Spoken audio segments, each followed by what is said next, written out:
শাশুড়ি শব্দটা বেশ আতঙ্কের আমাদের সমাজে, কিন্তু এটা সম্পূর্ণ আলাদা একটা সম্পর্ক এবং খুব সুন্দর একটা সম্পর্ক। আসসালামু আলাইকুম এভরিওয়ান, কেমন আছেন সবাই? নিশ্চয়ই সবাই ভালো আছেন। আলহামদুলিল্লাহ, আমিও ভালো আছি। এই একটাই সম্পর্ক আছে যেটাকে আমরা বিকৃত করে শাশুড়িকে মা আর বউকে মেয়ে বানাতে চাই, এবং এটা জোরপূর্বক। কিন্তু কেন? আজকে বলবো এক অসাধারণ শাশুড়ির সম্পর্কে, যার ব্যক্তিত্ব প্রখর। লোকাল বাসে পরিচয় তার সাথে, এবং সে নিউ মার্কেট থেকে শ্যামলী পর্যন্ত ছিল আমাদের গন্তব্য। তিনি নিজে একটা স্কুল শিক্ষক, স্বামী অবসরপ্রাপ্ত বিশেষ ক্যাডার, 2 ছেলে সন্তান, বিখ্যাত গাড়ি কোম্পানি টেসলার উচ্চ পদস্থ চাকরিজীবী, এবং তারা আমেরিকায় সেটেল। তিনি বলেছিলেন বড় বউ বিয়ের পরে 6 বছর তার সাথে ছিল, এবং একদিনও তিনি নিজে কোনো কাজের কথা বলেনি বৌমাকে। তিনি এটা মনে করতেন, আমি বলে বলে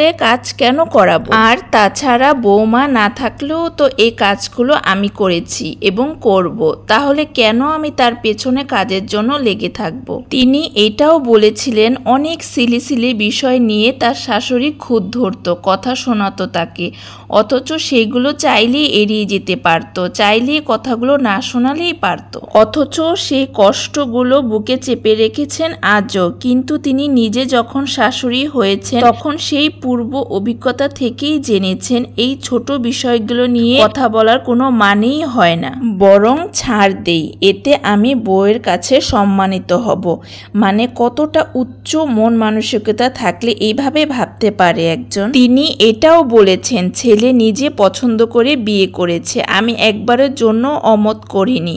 ছেলে তখনও চাকরি হয়নি, বলেছিল ঘরোয়া আয়োজনে বিয়েটা দিলেই হবে, কিন্তু তিনি তা করেননি। ভেবেছেন বিয়ে তো একবারই হবে, এটা সারা জীবনের একটা সুখ স্মৃতি। একটা মেয়ের সারা জীবনের স্বপ্ন এভাবে নষ্ট হতে দেব না।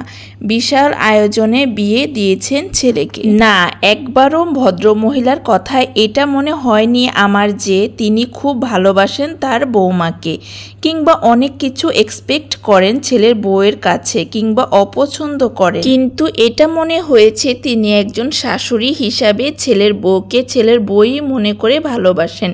নিজের কোনো মেয়ে না থাকলেও তিনি ছেলের বউয়ের কাছে মেয়ের মতো আদর যত্ন আশা করেননি, বরং এই বিলীন হয়ে যাওয়া শাশুড়ি বউয়ের সম্পর্কটাকে তিনি অটুট রেখেছেন। ভদ্র মহিলা আরও বলেন তার ছেলের বউ তাকে যথেষ্ট আদর যত্ন করে, এবং মেয়েটা ভালো, যথেষ্ট সম্মানও করেন বলে জানালেন। আচ্ছা, আপনি বলুন তো, একটা মেয়ে হয়ে যদি এমন ব্যক্তিত্ববান একজন শাশুড়ি পান, তাহলে আপনি কি তাকে সম্মান না দিয়ে পারবেন তাকে ভালো না বেশি থাকতে?